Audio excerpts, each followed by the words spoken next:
I'm a pit bull, and I approve this message.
Conversations with a Pit Bull. My name's Brett. Hi. Hey, hello. How are you? Welcome to another episode of Conversations with a Pit Bull Live. And I'm Foster Quarter, and our engineer sitting over there. Chris is in the house. And Danny Mason is probably going to be walking in the door any minute now, unless he's on a job. I haven't heard from him today. So, welcome to another episode, guys.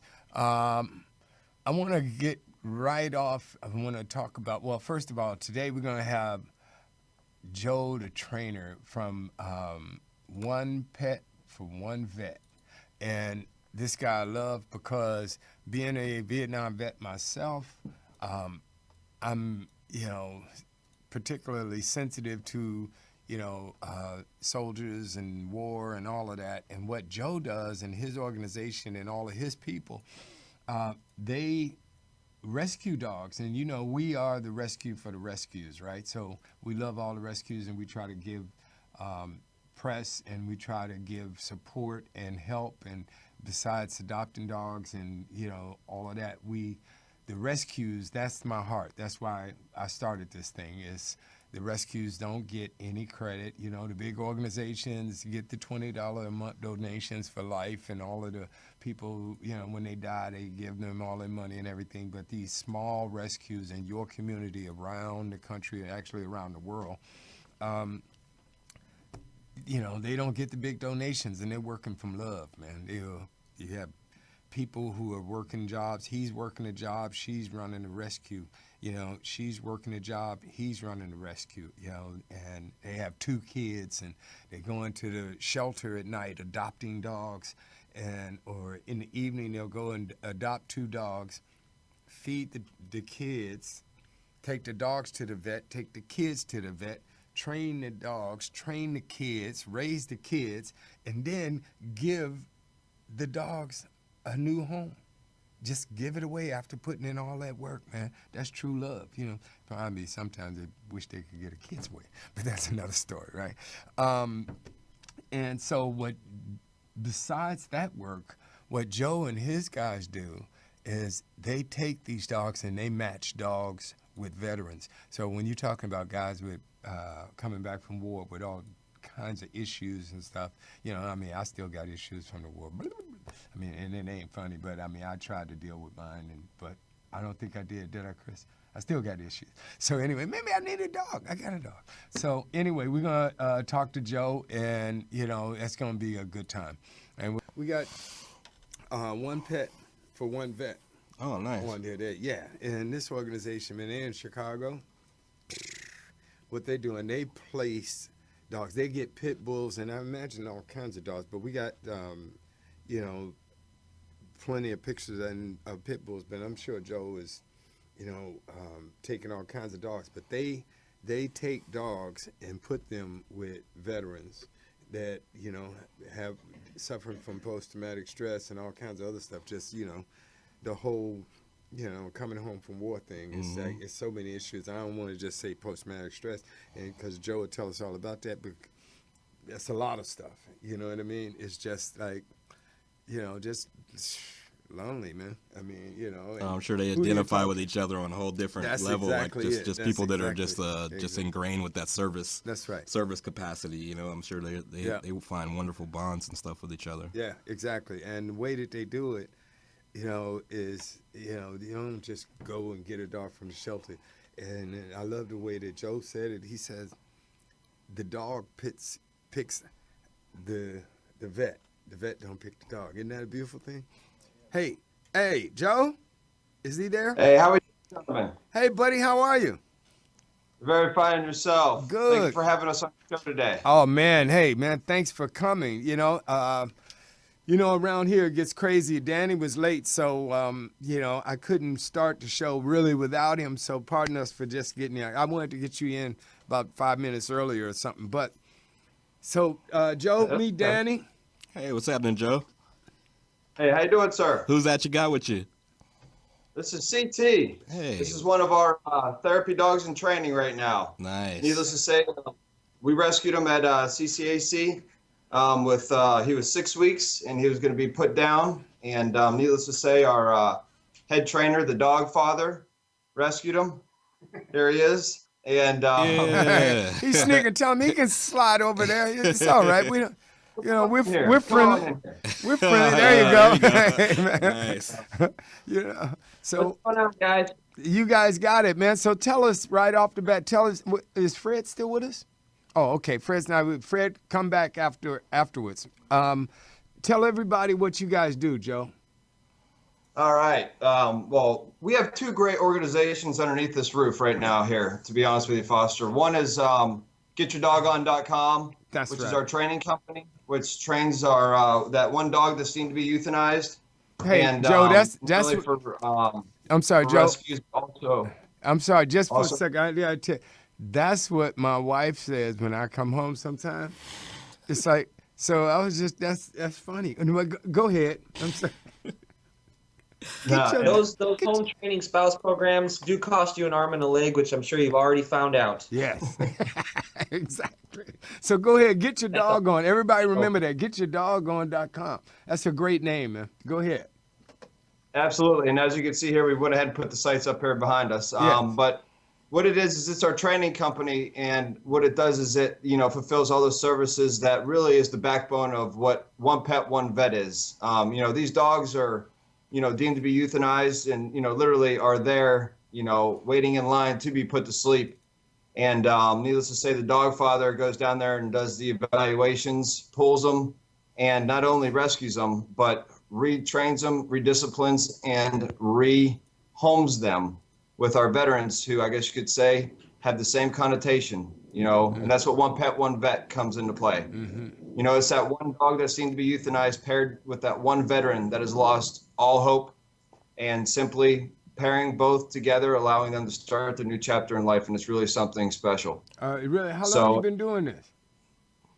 We've been doing it for about 2 years, about 5 veterans and 5 dogs a month that we do. Matter of fact, we just started our new April fundraiser.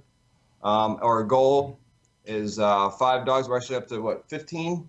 Roughly. Roughly about 15 right now. But we work with some of the top rescues from, you know, almost home. But that gives us the platform to be able to, you know, pull the dogs and, you know, able to, you know, link them up with the veterans. What type of? You know, because I'm sorry, let's Joe. face the facts here.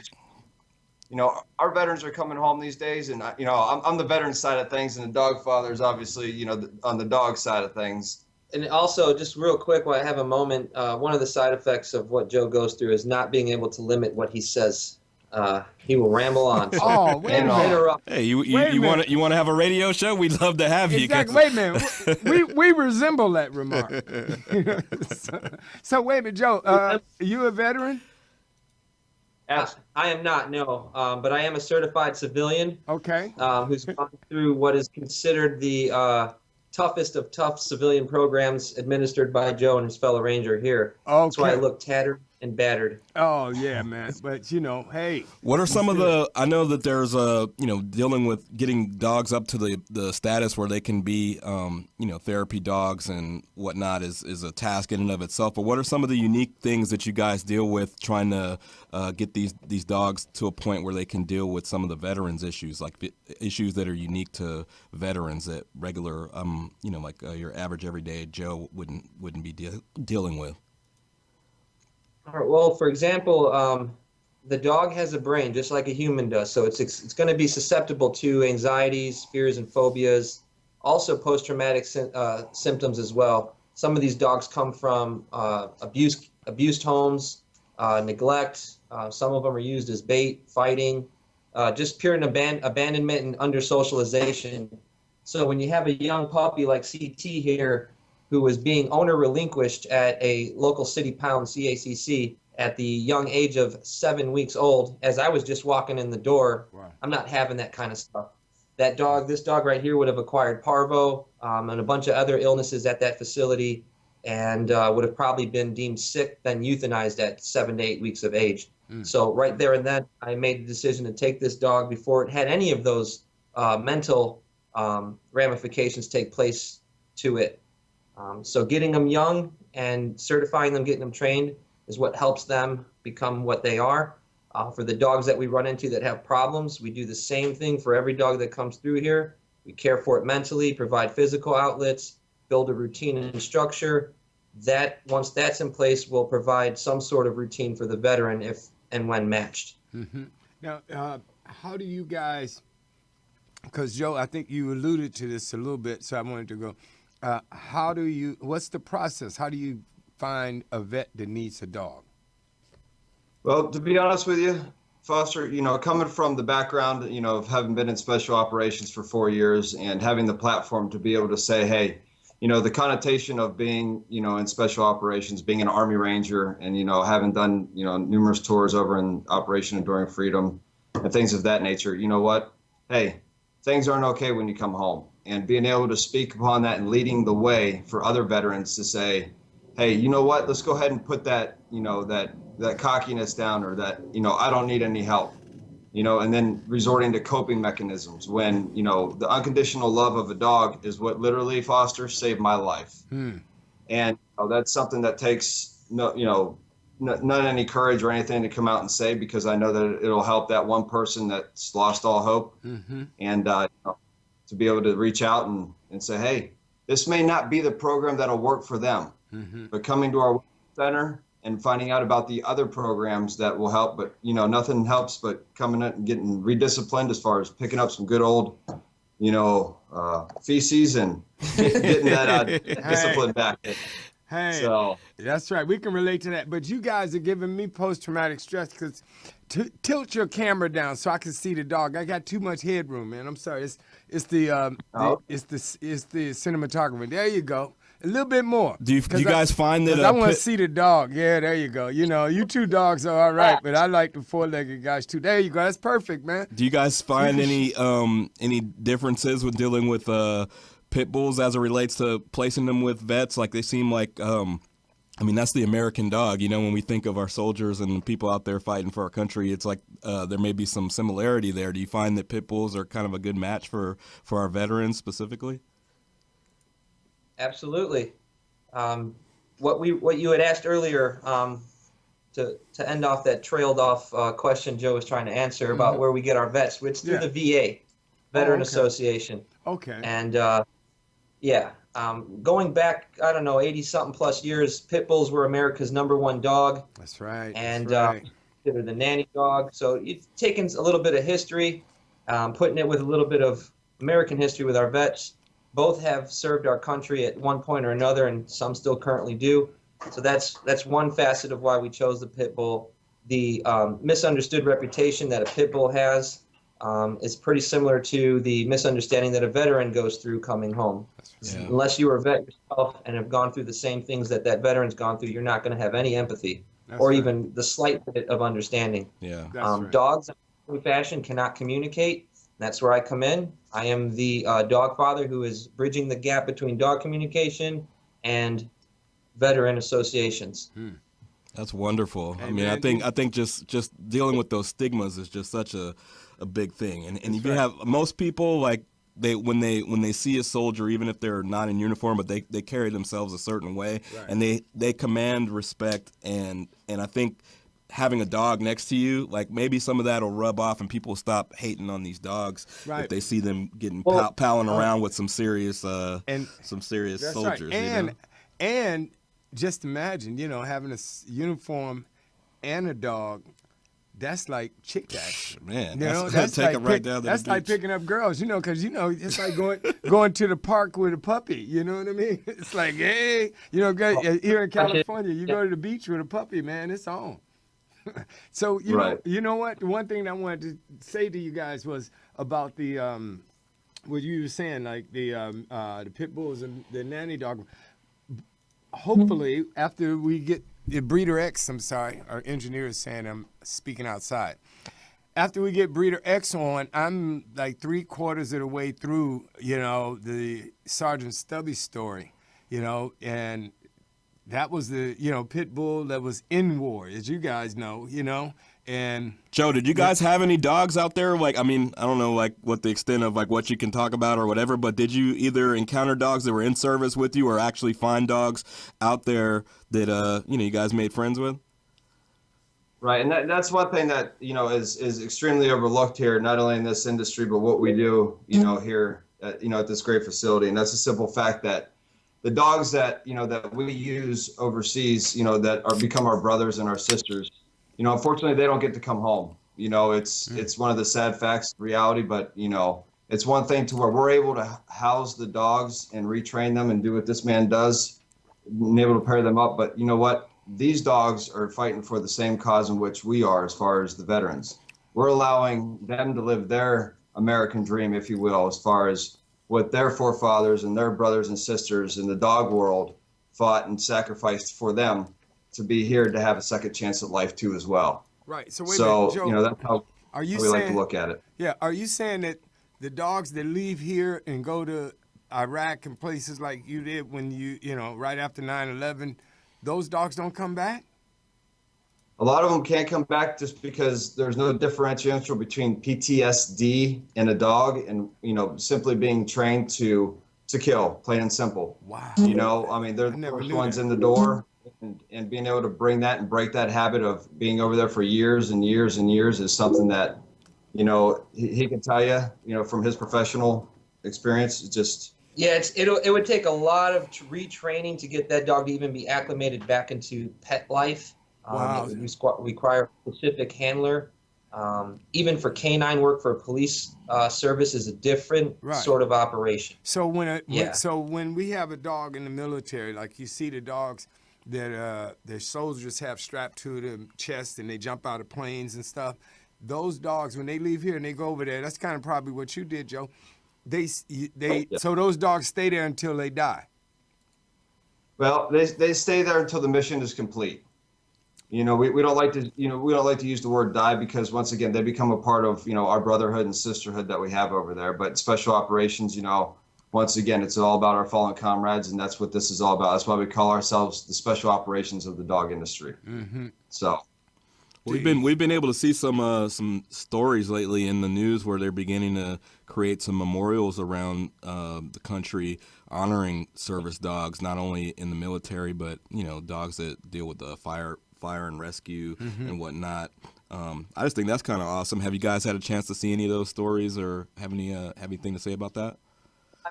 On the Facebook threads, yes, I've had seen a few of those get posted around. Mm-hmm. But we've been a part of numerous opportunities as far as being able to get exactly what you gentlemen had just said out to the public, and being a part of those organizations too as well. Mm-hmm. One thing I'd like to mention Sure. is we have always ongoing developmentation of new programs. The fundraiser Joe was mentioning is called 24K by May. It's an annual program. It starts in October of this year. Our last one is our first annual is just coming up to an end on May 31st. So if you guys can help blast out our 24K by May, that would be awesome. Hey man, What is it? Can you tell us a little bit about what it is? Well, it's basically a fundraising organization or fundraising event that we hold for our organization to help generate funding for our dogs that we take in. Also, for our Dog-On Academy, it provides training materials and housing for the dogs, food, medical needs. It's basically a fundraiser to cover our all-in-one expense. But first and foremost, we don't want to leave the veterans with any type of overhead whenever they leave this facility. Right. You know, whenever they leave with the dog, we want to, you know, they leave with a year's worth of, you know, food, medical, and, you know, all the above. Right. And that's why we need your donations to keep up, you know, that, you know, our life-saving work here, and, you know, of course, which everybody, you know, that's in tune does as well. Right. But I mean, that's the harsh reality is that, you know, if you leave a veteran and, you know, in a bigger standpoint to where now their anxiety level's higher because they have bills to worry about now for their dog, it just creates, you know, a bad situation. Right. It's no cost to the veteran to come into this program. They can walk right in, get matched with the dog through our process. Once that takes place, the dog is trained and acclimated and home with the right veteran, which is, again, no cost to the veteran. Wow. Do they have to be local, or can veterans contact you from different areas of the nation? Where we go worldwide with this, we can even reach veterans overseas that may be looking to come back home and have a dog lined up for them or some kind of program they want to walk into. So if our soldiers stayed local, we wouldn't have a lot of the issues we have, but they're not. They go worldwide. So do we. Hey, well, let me ask you guys this: Has Oprah been there? I think she's afraid of us due to our TV's personable skills here. Yeah. All right, because we're looking for Oprah, because you know. So if she stops by there, tell her, you know, to come on over here. Tell her that Foster's been trying to get her on the show for a year now, and I think she's not getting the messages. So if she stops by there, or Dr. Cosby, either one of them. You know, because I know they understand and love the vet situation. Let me ask you guys this. I got two quick things. That information for you, definitely. We have had Congresswoman Tammy Duckworth here. She did do a small TV excerpt on us that will be airing in May. She's going around Wooddale looking at local veteran-owned businesses and companies, which we were one of those on the list. Great, but when you guys her and get that to Oprah for you right away. Yeah, please, man. Now when they came there and did that TV spot, did you guys have your clothes on? Because I know Joe's a model. I tried to tell Joe that we want to represent our dogs the right way, so we only had on our service vests. Oh, okay, there you go. See, my kind of guys, I knew that. Cover the top of the chest, a couple straps here and there, and that's it. See? I mean, we are really just like the dogs.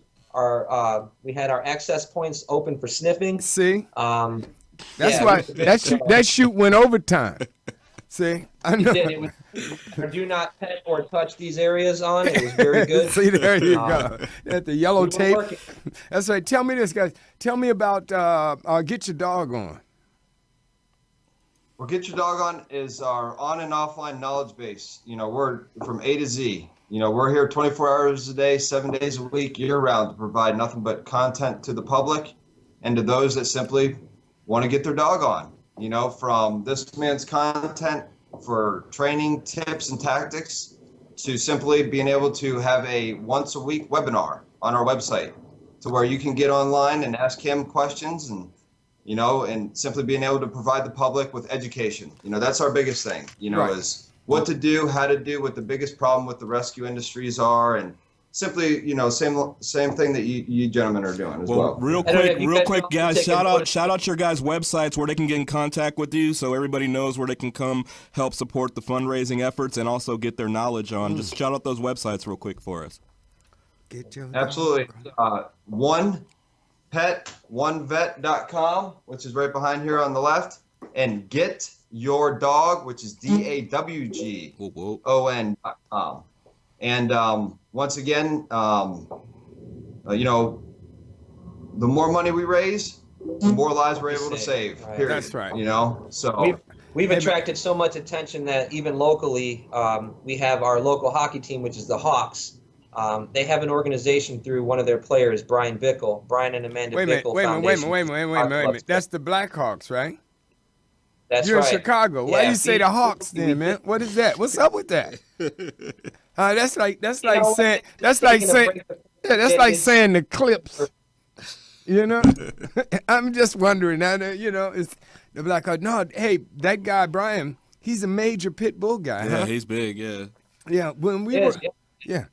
I've had the luxury of spending the last 2 afternoons with his wife, training their personal dogs, getting them geared up. So when they move back to Canada after the season, she's about to be expecting. So she wants to make sure that she's able to walk her dogs with her baby in the stroller. Wow. So Do you know just what? to show the outreach that we have, we are working with about 7 different local Chicagoland rescues, which had led us to the Blackhawks Foundation, Brian and Amanda Bickle. Right. That's small world. So we really have to talk because everyone wants to on, except that we ration out our gravy for those who deserve it. oh well, in that case, we never have nothing to talk about. Yeah, well, Foster's from Chicago. I was born outside of Chicago, so our roots are deep out there. We were just there a couple months ago, palling around with some rescues and stuff like that, and visiting some shelters as well. Yeah, so so definitely when we come back, we're definitely gonna right, we'll do a whole video thing on you guys. Huh? I said, you guys are more than welcome to come by here anytime and leave your resonance of energy with us. That's right. Hey, as a matter of fact, we're going to get you guys some Pitbull energy drink out there. So, when you go into those long hours of training, and then when Joe gets one of those modeling jobs and, he's standing there in his underwear looking all fine and cute and shit, and, you can run in there with a Pitbull energy drink. But listen. Well, Fred said they were having a calendar, like the Pitbull bombshells. Oh, yeah, that's right. We got to get Fred back up because we got to find out about that. We're going to do a centerfold, man. That's it. But Foster listen, just you guys got you guys got to come back, man, because I want to get some video on, and you guys, walk us through the process, so you can be on on do a live training session with you. Yeah, absolutely. You guys got a home here. Oh, and even Handsome and yeah, and when you guys when you guys got a veteran who, is not a tough case, but just, I'm a Vietnam vet, bro. So when you guys need something special to offer somebody a little something to help break them out, to help them, call us up, bring them on the show, man. Y'all can squeeze somebody in between the two of you, and we just have some fun and, talk about dogs and talk about war and all of whatever all right? Absolutely. Hey, we want to thank you guys for joining us. That's our buddies from 1pet1vet. See Such you guys. a wonderful organization. You've got their websites. Make sure you tune in and help them raise some money for their programs. These guys, they're doing the real tough work on the front lines, and we just appreciate them so much. We're going to go pay some bills real quick. And get Paula And then in we're here. going to get Paula back in here and rescue some dogs. Hey, Joe, see you Take care, guys. guys. Peace out, All right. And gentlemen, thank you very much. And You'll be back. okay. We just getting Talk to you started. We just getting started, man. Thanks for coming. Pitbull Live, a show about dogs, the people that love real issues. Brought to you by Pitbull Energy Drink, available in a wide variety of flavors. WAPB Live will be right back after this dog fact of the day. The best dog to reportedly attract a date is a golden retriever. The worst is a pit bull. Please support your local rescue groups. They do more to support your community than any others.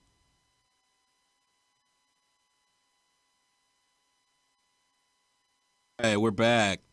You guys are watching Conversations with a Pitbull Live. Hey, wasn't that a wonderful interview, Foster?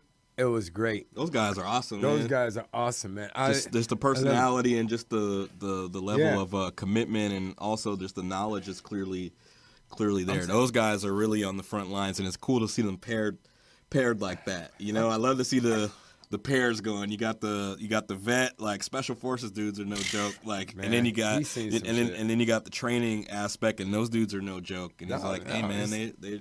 But imagine that, Todd. Just people that rescue dogs, man. And we've been doing this. We know all of the groups, man. We've seen the work that goes into rescuing a dog and rehoming it and training it and getting the dog over its abuse and its past and its shock of the shelter and all that. Especially those power breeds, the Yeah, pit bulls, and then putting a dog with someone else who's got drama. That's like, man, that's up there. Yeah, it takes a lot. Those guys, man, That's you right. guys get all the applause, and thanks right, for exactly. us and representing Chicago in a major way. That's awesome. That's It's right. good.